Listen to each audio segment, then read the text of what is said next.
Now here comes the test. We're just going to shred the pork. Wow, so tender. Hey there, today I'm here to talk to you guys about this pressure cooker. Now the company did send me this product for review, but they want me to show you what it is, and we're gonna put it to the test and cook something today. You are gonna get a few things. You're gonna get a manual for it. You do get an extra seal ring for it. That you get a steam plate.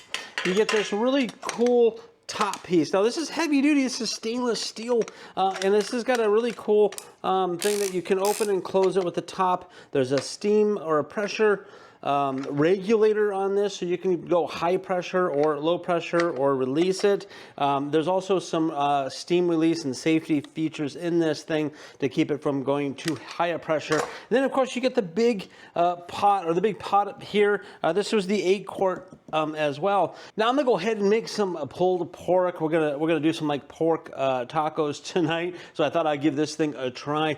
Now just one thing to note is when I was looking for recipes for pressure cookers, everything you will find now online is all for the Instant Pot, those electronic pressure cookers, not the kind that you put up on the stove. So I'm going to try my best to make this thing happen very well with this, because there's really no instructions, or they do give you some cooking times for different types of meats and vegetables and things like that, and stews and portages and that kind of stuff. They do give you a little bit of indications on here for that, but I was again looking for recipes specifically and how to use this, and there's really nothing online. So I'm going to show you what I'm going to do, and we're going to see how well this turns out. So let's go ahead. I'm going to prepare all my meat for this and show you what I'm going to put in it, and we're going to check this out and give it a test. I cubed up my pork shoulder. It's good to use a pork shoulder or pork butt.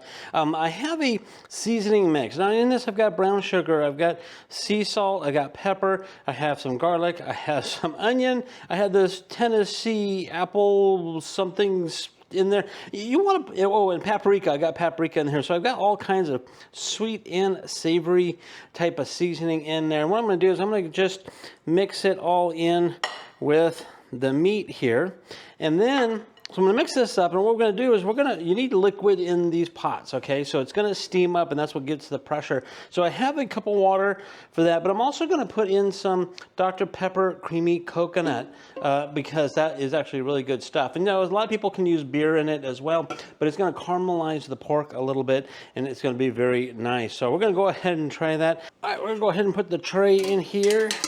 Oh, one of the other things I have too is a liquid smoke. So if you like a little bit of a smoky flavor to it, like if you were doing a smoked type pork, you could do that. You can put that in there as well. So I'll probably put a little bit of that in there. So now I have this all mixed up. We're just going to throw that in. But first we're going to put the water in. So I put that little tray down because it's going to separate the meat from the liquid. And then we're going to go ahead and put this in here. Now I might need more than that. Once I get it all in here, I'm going to see how much of this that I really need to put in.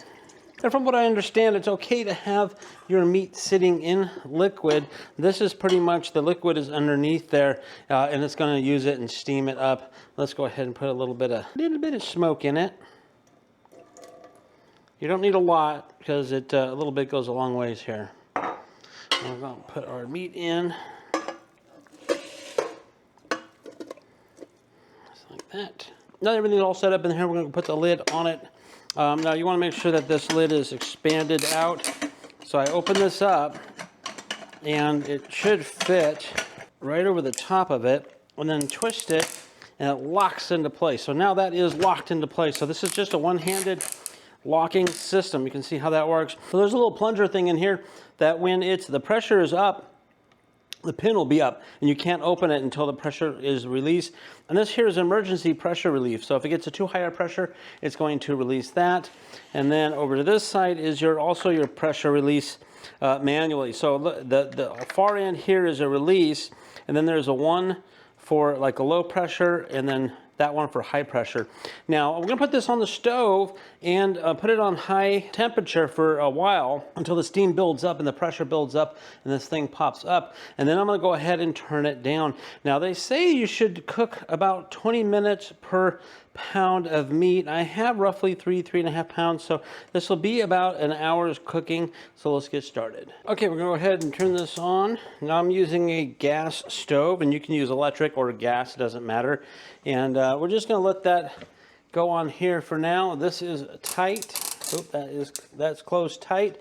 This here is on high pressure, and we'll wait for the pressure to build up, and then we're gonna let it go and cook and see how long this goes. So again, once the pressure builds up, we're going to turn this down a little bit, and we turn the gas down, but we're still going to keep it cooking for about an hour. Okay, I don't know if you can see it, but the little pin popped up now. So now it's going to be building up the pressure even more. So what I'm going to do is I'm just going to go ahead and turn this down a bit. I still have the high pressure on, but I'm going to go ahead and turn this down, so it's going to continue to cook. Okay, this has finished cooking, and the little plunger thing went down. So I'm going to go ahead and open this up. The steam is all out of it. It kind of let it go by itself, so that is good.